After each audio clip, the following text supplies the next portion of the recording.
每一天，牧师家己做伙祈祷。今日是9月26日，诗篇29篇第20安尼讲：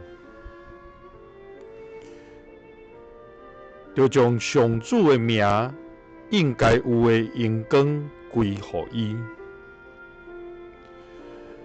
存圣洁的心敬拜上主。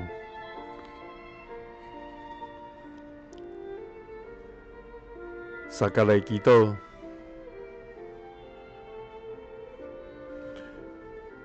就将荣光归乎你的天父，愿感谢你。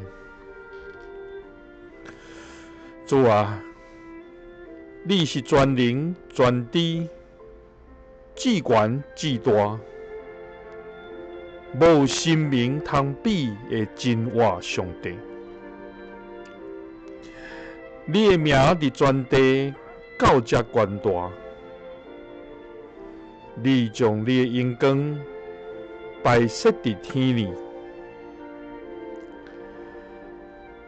看到你亲手创造的天，你所安排的月亮、星辰，主啊，原是这么美丽。你竟然安尼看顾阮，阮要深深献上阮的懊恼甲感谢。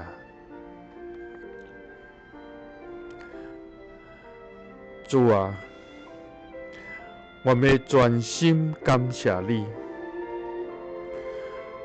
阮要保养你一切奇妙的所做。因为你是无比圣洁甲公义的上帝，所以阮就用圣洁的心来敬拜你，将你应该有的荣光归乎你。祈祷是奉主耶稣基督的圣名。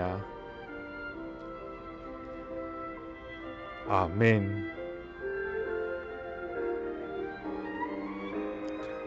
感谢主，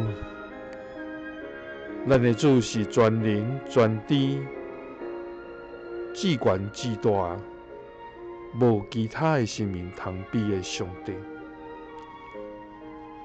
伊的名是咱应该学乐甲尊重的，咱就将伊应该有的荣光来归乎伊。求主帮咱，互咱用圣洁的心来敬拜咱的主。耶稣听你，赐你平安。